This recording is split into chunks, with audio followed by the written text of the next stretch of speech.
तो हमारे साथ हैं Shri Iftikhar Hussain and he is a member of the Uttar Pradesh राज्य हज समिति. So Hussain ji, first of all thank you for talking to अस.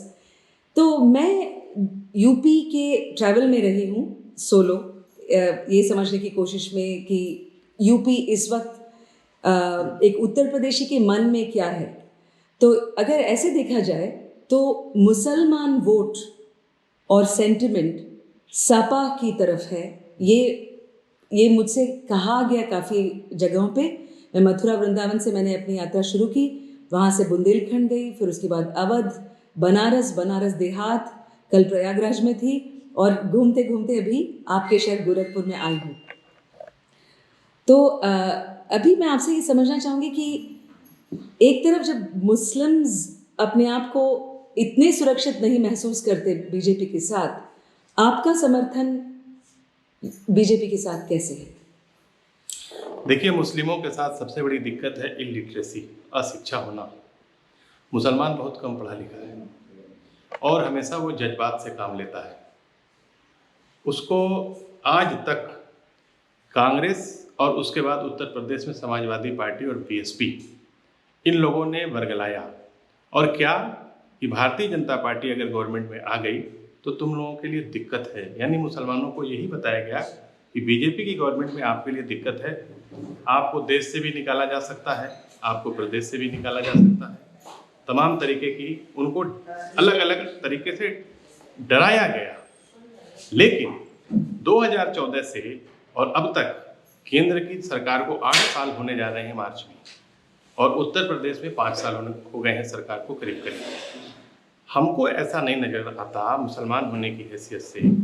और दूसरी एक चीज़ है कि हम लोग मंदिर के बिल्कुल बगल में रहते हैं, और गोरखनाथ मंदिर के जो पीठाधीश्वर हैं श्री योगी आदित्यनाथ जी, वो यूपी के चीफ मिनिस्टर हैं, और उनके पड़ोस में लाखों लाख मुसलमान रह रहा है, आज से नहीं पीढ़ियों से, बाबा दिग्विजयनाथ के ज़माने से.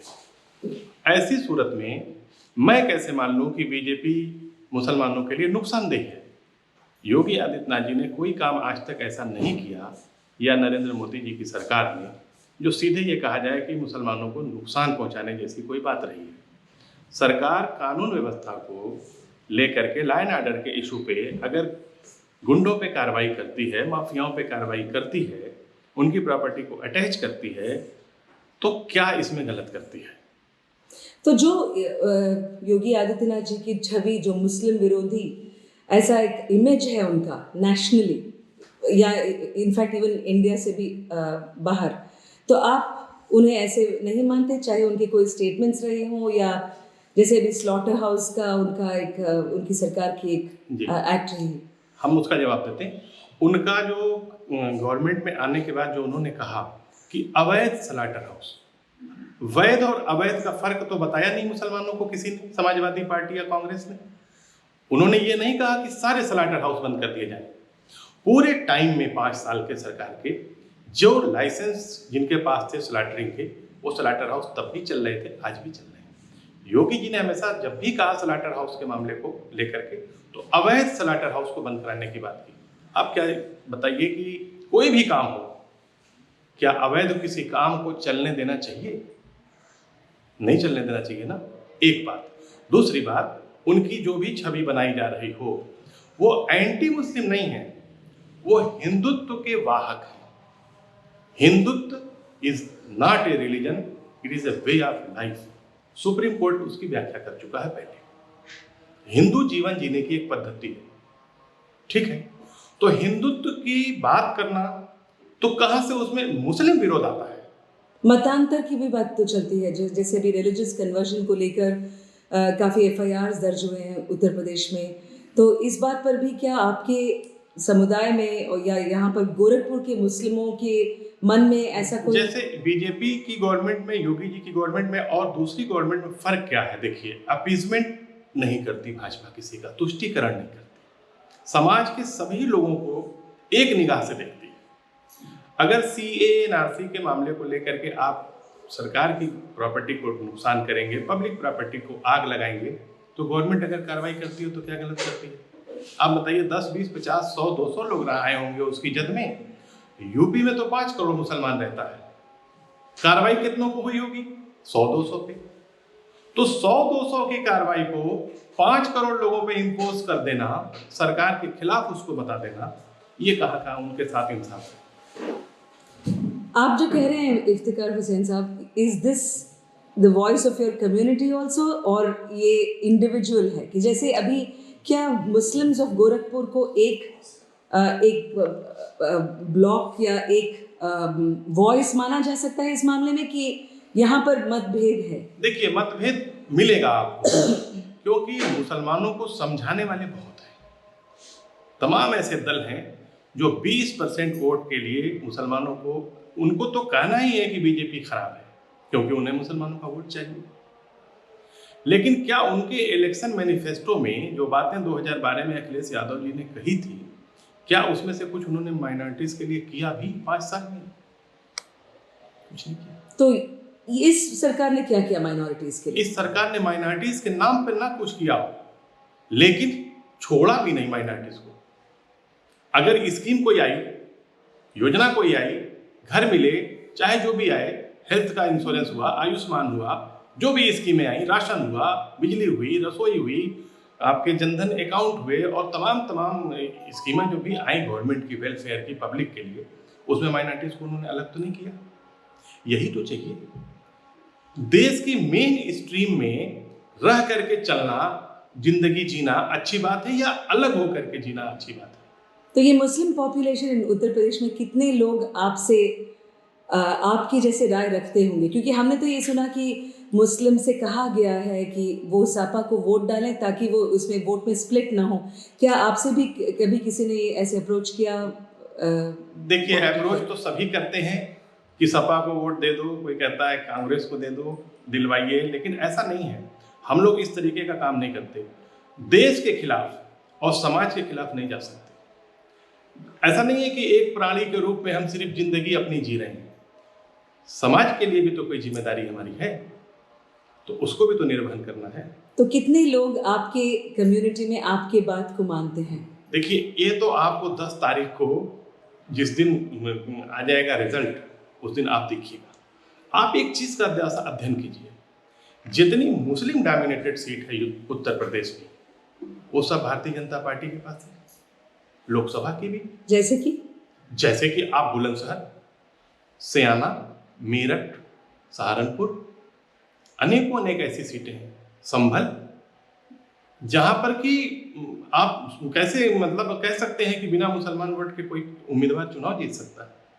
लेकिन पिछली बार जो है वो महिलाओं का वोट ऐसा माना जाता है कि भाजपा को मिला, पर इस बार उस बात की कोई गारंटी नहीं। क्यों मिला था? 3 तलाक के इशू पे ही तो मिला था। वो कानून यही सरकार तो लाई। मुस्लिम औरतों को प्रोटेक्शन दिया कि नहीं गवर्नमेंट ने, सेंट्रल गवर्नमेंट ने। सुप्रीम कोर्ट का फैसला आया, फैसले ने कहा कि कानून बनाइए, गवर्नमेंट ने कानून बनाया। तो इसमें नाइंसाफी कहाँ है? आधी आबादी मुसलमानों की अगर आज सुरक्षित है तो क्या बुराई है इसमें? सरकार की गलती क्या है? सरकार ने अगर घर दिया तो क्या गलत किया?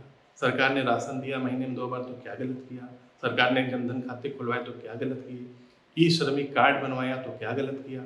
तमाम योजनाओं के लाभार्थी मुसलमान हैं तो सरकार ठीक। और जब वोट देने की बात आती है तो कहते हैं कि साइकिल को दे दो, तो यहाँ दे दो, वहाँ दे दो। अरे अपना काम भी तो बताओ भैया, क्यों दे दो? आपके जो कई दशकों से या काफी टाइम से जो रिलेशनशिप, जो रिश्ता रहा है गोरखनाथ मठ के साथ, जी, उसके बारे में बताइए। देखिए, हमारा तो तीसरी पीढ़ी है। महंत दिग्विजयनाथ जी महाराज हमारे ग्रैंडफादर, महंत अवैधनाथ जी महाराज हमारे फादर, और योगी आदित्यनाथ जी हम लोग, ये सिलसिला चल रहा है वहाँ से। तो पड़ोसी भी हैं, और जब भी कोई ज़रूरत होती है तो सीधे मंदिर, क्योंकि 1989 से हमको याद है लगातार वो मंदिर रिप्रेजेंट कर रही है लोकसभा को, गोरखपुर के। जिसे चाहते हैं योगी जी वही मेयर होता है, जिसे चाहते हैं वो विधायक होता है। तो आप बताइए कि आपका काम कौन करेगा? मुसलमानों का काम कौन करेगा? जो इन पावर होगा वही तो करेगा। और इसका आपका डायरेक्ट एक्सपीरियंस है? जैसे आपने कभी मुख्यमंत्री को जब आप ये बात कहते हैं तो? बिल्कुल है।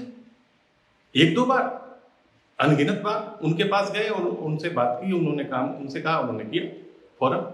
हमारा तो छोड़िए, जिसको हम लेके चले गए उसका भी उन्होंने किया, जिसके लिए हमने कहा उसके लिए किया, आंख बंद करके किया, मुसलमान जान करके किया, पड़ोसी जान करके किया। उसके अंदर कैंपस में, इतना बड़ा कैंपस है वो, उसके अंदर दुकानों में आप देखिए कितने मुस्लिम्स की दुकानें हैं जो चल रही हैं, उनकी रोजी रोटी चल रही है, उसकी चिंता कौन करेगा? वोट लेने तो आ जाते सपा के लोग, लेकिन जरूरत पर कौन खड़ा होगा?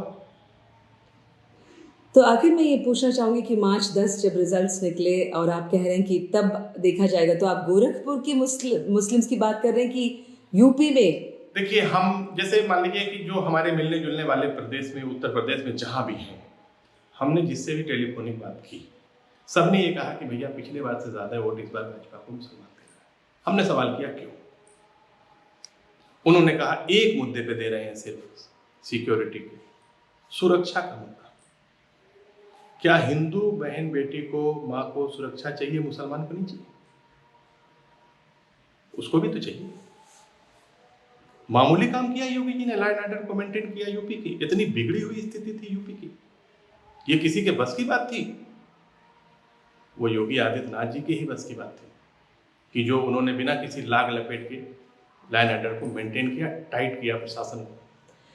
जिन व्यक्ति ने इतना आपके मुताबिक इतना काम किया है सभी वर्गों के लिए, चाहे वो हिंदू हो मुसलमान हो, लेकिन जब वो ऐसे स्टेटमेंट्स या उनका जो रवैया जो रहता है, तब आप नहीं मशवरा देते कि क्यों इस तरह का जो टोन है, अगर वो उन्हीं के हित में तो है, अगर वो उस छवि को, उस इमेज को ना रखें of being opposed to Muslims? आप उसके दूसरे पहलू पे भी आ जाइए, दूसरे पार्ट पे आ जाइए। मुसलमान समाज के लोग भी तो बड़ा जबरदस्त तरीके से विरोध करते हैं, उनकी अच्छी बातों को भी तो ओवरलुक करते हैं, नजरअंदाज करते हैं। मान लीजिए उन्होंने कोई अच्छी बात की, जैसे मदरसा टीचर्स का सैलरी का मामला था यूपी के, उन्होंने उत्तर प्रदेश सरकार का जो अंश था, जो हिस्सा था उस पैसे में, वो रिलीज कर दिया। किसी ने इसकी तारीफ की? नहीं की होगी। उनके सारे अच्छे काम जो डायरेक्ट, जिसका मुसलमान फायदेमंद है, फायदा ले रहा है, उसकी तारीफ करवा करके फिर मुस्लिम समाज के लोगों की भी तो ये जिम्मेदारी है कि योगी आदित्यनाथ जी जो अच्छा काम कर रहे हैं, अच्छा इन द सेंस मुसलमानों को जो सूट कर रहा हो, तो उसकी तो तारीफ करो खुले हुए मुंह से, एकदम खुल करके। उसमें किस बात का दबाव है? अब मुसलमानों को ये समझाया जाता है कि भाजपा को हटाओ, गवर्नमेंट को बदलो, तब तुम्हारा काम होगा। मान लीजिए 17 से 22 तक जो काम थे वो कौन करेगा मुसलमानों का इस प्रदेश में? भाजपा की गवर्नमेंट थी तो। और 22 में सरकार बनेगी 27 तक के लिए, तो फिर कौन करेगा? तो मुस्लिम समाज को भी तो इस बात को समझना चाहिए, और यही बात सबसे महत्वपूर्ण है, सबसे इंपॉर्टेंट है। हमको भी तो समाज के सभी वर्गों के बराबर तरक्की चाहिए, पैसा चाहिए, नौकरी चाहिए, रोजगार चाहिए, शिक्षा चाहिए, स्वास्थ्य चाहिए, नहीं चाहिए?